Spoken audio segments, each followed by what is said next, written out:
climate negotiations in Madrid. My name is Stian Fjelldal, and I'm present at the Nordic Climate Action Festival in Stockholm at the Nordic House.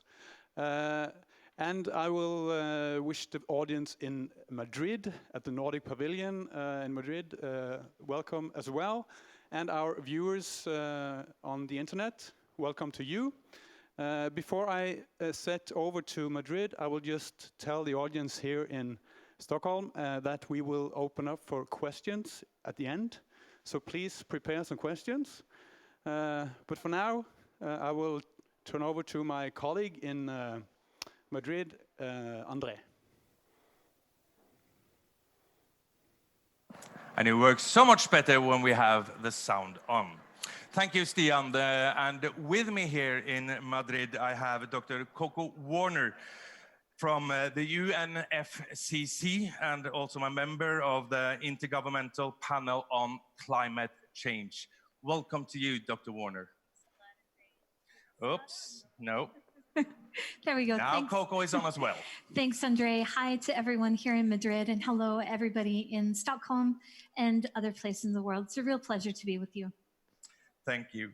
I need to say about Dr. Warner that she is also the head of the Environmental Migration, Social Vulnerability and Adaptation section at the UNU EHS. And she's also the lead author of IPCC's fifth assessment report and the working group there, number 2, I think it was, on adaptation. First, before we come to the report, I would like to ask you a little bit about what is going on in the negotiation room at the moment, Dr. Warner. Please enlighten us. Yeah. And just a tiny addition. I used to work at United Nations University, and now my career has progressed. And since just maybe 2 or 3 years, I work at the UN Climate Secretariat. So your question about what's going on here in Madrid is even that much more pertinent. Thank you. Thanks so much. So as many of you here in Madrid know, we're in the first week of 2 weeks of the climate negotiations. And negotiators are just 100 meters from here working very, very hard. Right now in our cycle, there's a kind of production cycle. And so right now, there are a lot of technical questions being ironed out.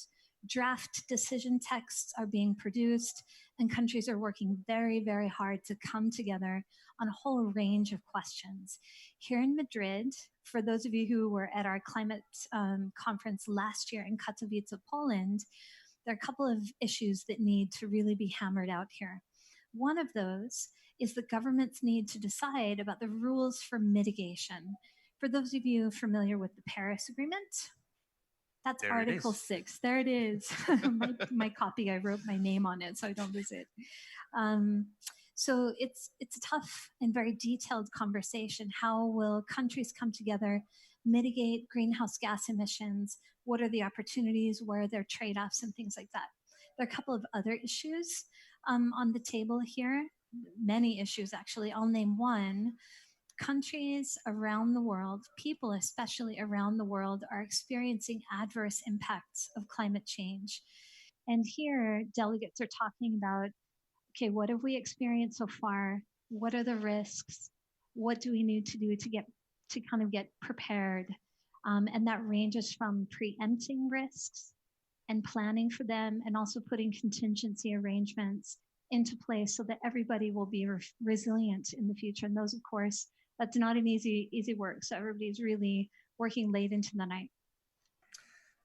And you are, as I said earlier on, also one of the lead authors of IPCC's fifth assessment report. Please tell us or enlighten us as to the importance of this special report and also why it was required. So many of you know this, but science plays a really important role in climate policy. The Intergovernmental Panel on Climate Change has been asked to assess all of the scientific literature relevant to climate impacts and society and all of these things changing in our world. And so, as you said, I had the chance to volunteer as a lead author in the 5th assessment report, which contributed to helping countries create the Paris Agreement. And after the 5th assessment, there's a new cycle, and that's the 6th assessment. So that's where we are right now. As part of that, countries asked in the Paris Agreement and at COP21 in Paris for some special information. They wanted to know what's the difference between 1.5 degrees Celsius and 2 degrees Celsius. And so last fall, there was a special report done by the IPCC to try and understand, does it really matter what's half a degree? And it turns out it matters a lot. There were 2 additional special reports that are literally just rooms away being discussed here in Madrid. One was a special report on land and climate, and I think we'll talk a little bit more about that. And the other is a special report on oceans and cryosphere. Why is it so urgent that we look at what you just mentioned, land use? Because we're here in this policy setting, I'm going to talk about what countries really care about. Countries care about a better life, or at least a very good life, for the people who live in their countries. That means clean water and food. It means an economic chance and economic development. It means thriving ecosystems that are the basis for all life. And what these special reports of the IPCC are showing from the scientific literature is that land and oceans play a crucial role in keeping this planet hospitable for people. And some of the ways that we're using land right now to produce food, our forests take carbon out of the atmosphere, the way we manage our soils, are a tremendous help in helping us fight climate change.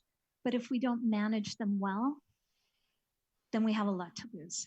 And that is both important for us as people living out, doing our day-to-day lives, as well as for here in policy. So there's a lot to talk about land management, food production, forest management, etc. So it's actually about a lot. It has to do with what we actually put on our table. As well, absolutely. And in the report, you as I have understood it, you also made some suggestions as to how we need to change our diet. Could you tell us a little bit more about that? Yeah, sure. So when you are a lead author, volunteer, you read hundreds and hundreds of peer review articles, and then you try and bring them together in a report. And so we read, I don't know how many, it's thousands, but let's talk about food. We did an assessment of 350, 400 to 500 articles looking at climate change, food, and land. And we found some interesting patterns. We know in terms of hunger, happily over the 20th century, through agricultural improvements, hunger has gone down. But in recent years, it started to rise again. So right now in the world, about 800 million people don't have enough nutrition, and they don't have enough calories. I think for those of us who live in maybe the global north or in prosperous countries, there's another thing that really sticks out in the literature, and that is, so 800 million people don't have enough calories or nutrition. Almost 2 billion people don't have enough nutrition and have the wrong kind of way of feeding themselves, way too many calories. So obesity and things associated with that are a really big concern. And what you see is there's this geographical distribution. How could these, or how do we change this? Yeah.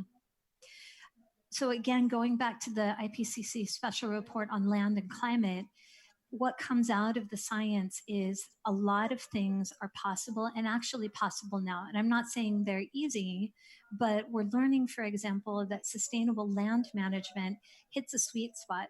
It maintains the soils. It allows farmers, ranchers, other people who are really in close contact with nature that help produce the food that many of us eat, they're actually champions of preserving biodiversity, of preserving soils that grow our trees and our food, of maintaining water sources. So there's a really big role for food producers to play. And there's a really big role for consumers to play in kind of deciding, for those who can decide, what they put on their plate. So we who can afford to put anything we like on our plate should might think again. Yes, and I'm a mom, and so the good news is you should eat your vegetables because a plant-based diet that's rich in fruits, vegetables, beans, and things like that give great nutrition, lots of protein from beans, for example, and legumes, great nutrition from fruits and vegetables, of course, supplemented by additional food sources. That kind of diet is great for you, and it's great for the planet. I think I'm going to ask Stian here in Stockholm, have you eaten your vegetables today? Of course. I get on the case of my kids, eat your vegetables. It's like what my grandma said. Of course I have, of course. Yeah. You just say that. But anyway, Stian, I was wondering if we could let the audience in Stockholm kind of do our job for a short while here and maybe ask Dr. Warner a couple of questions if there are any. Of course, of course. We have a chef in the room beside us here cooking up some really nice food because we have a food event here, climate in relation to climate. And I'm sorry, but you are not invited, Madrid. And I believe some people here have some questions. Just raise your hands. There's one. State your name, please, first. Uno Svedin, Stockholm Resilience Center. I'm happy to hear about the IPCC, that its knowledge producing activity is on.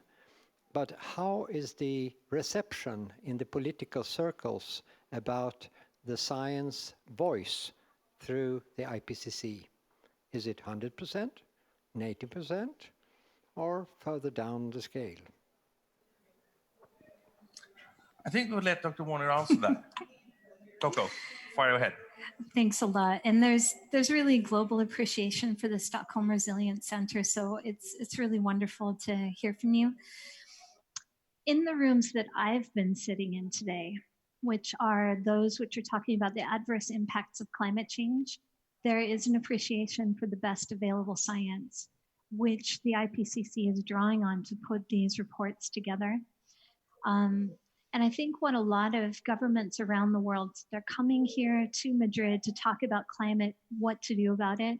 They're looking very much to the science to get their questions answered. There is a need for always additional information. Of course, if you're a scientist like you'll say, when you talk about thousands of pages, thousands and thousands of pages of scientific information, at what point can policy then take over? We need to know more. But I think what you're hearing here in Madrid and some of the rooms is we need more of the best available science to help guide us, navigate us in this path ahead. And then equally relevant, you'll find just another 100 meters in the opposite direction. Youth are demonstrating, Indigenous people are talking, people from all walks of life are really asking policy to make the decisions, and they're tough decisions. We hear the youth say we have enough knowledge, now we need action. Do you agree with them? We always need more. I think a humble curiosity about how our world works and what kind of solutions we might have are always an essential part of the mix, and we do need action. And I think that's, I'm just speaking as a person, but that's what keeps me up at night, because I have a day job here and I have a night job additionally from my kids and dinner and all of that. But you read the literature and it's really grave. We need bold, courageous action. I can see the audience in Stockholm are listening in keenly. Is there any more questions from Stockholm before we move on to the audience here in Madrid? Yes, of course there are. There's a handsome gentleman here. State your name, please. Thank you. My name is Emil, and I have a follow-up question to what you talked about, I think both relating to the land usage and also about vegetables and eat your vegetables. I'll ask like two questions, which is always dangerous, but the first part is there like a general consensus that like from like the people that are present that is the way forward to eat more vegetables, and like relating to that or parallel to that, is there also a consensus that is that equal to less meat and dairy production, or is that, how is that discussion around that topic? Thank you. Dr. Warner, go ahead. Okay, in your hands. As I was coming out of the metro this morning on the way to, I think we're at day 4 here in Madrid, there were volunteers with big signs, go vegan, and handing out flyers. And then my colleague and I had a conversation in which she said, well, how has all of this affected your behavior, and how has this affected your behavior? I would say diet attracts a lot of attention in our discussions. And there are a lot of different views. I was just over at the IPCC pavilion, and a gentleman from the Global South said, basically, it's really easy for you to talk about dietary choices. Where I'm from, he said, we barely have access to markets. And I think that's one of the tricky things. There are a lot of opportunities, particularly for people who live in places with a lot of choice, let's say. And I think that's a tricky thing in a global policy-making setting like this, to come together on such a nuanced type of conversation. So for some, there's a consensus on diet. For others, though, but actually I wouldn't say consensus, it depends on who you are. On your question about less meat and dairy, one of the characteristics of that conversation is transition. What if consumers do change their diets? How to do that transition in there are really practical concerns. We have ranchers, farmers here milling around amongst us, and they want to know, okay, how do we do this together with policy? Because they have livelihoods, they're food producers, they're being asked to do a lot in terms of preserving biodiversity, pollinators, etc. So there, again, I can't answer your question about consensus, but the really question is how to do the transition. If consumers wish for a different composition of food on their plates, what if it is less meat and dairy? How do they transition so that there's sufficient nutrition, that people have choices? It's a great question. I couldn't answer it fully. Let's go to the audience here in Madrid. Is there any questions? Anyone curious? Anyone bold enough? Here we have a gentleman down there. Thank you.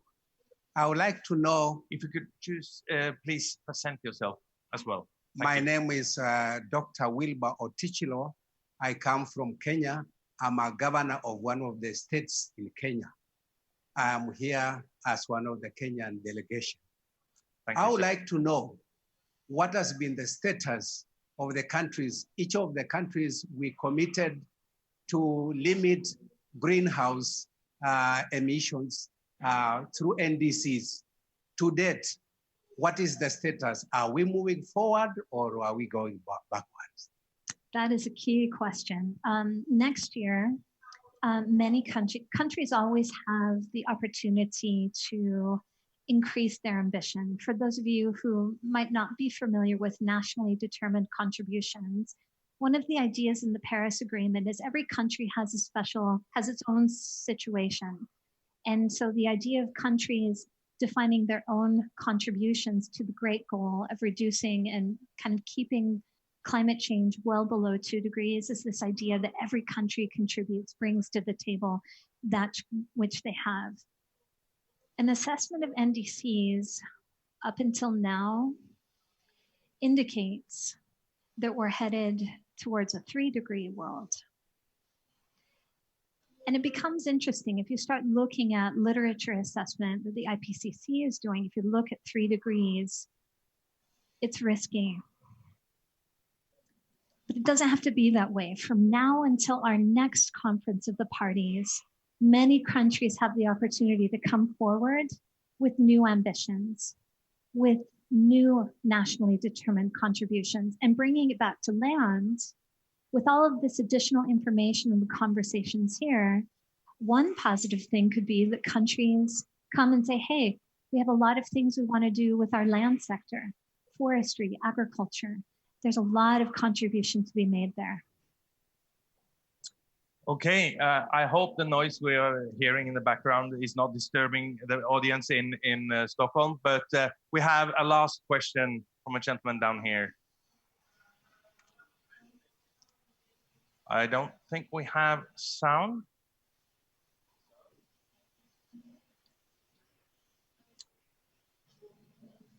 Oh, let's see if we can get the sound working. No, it's not working.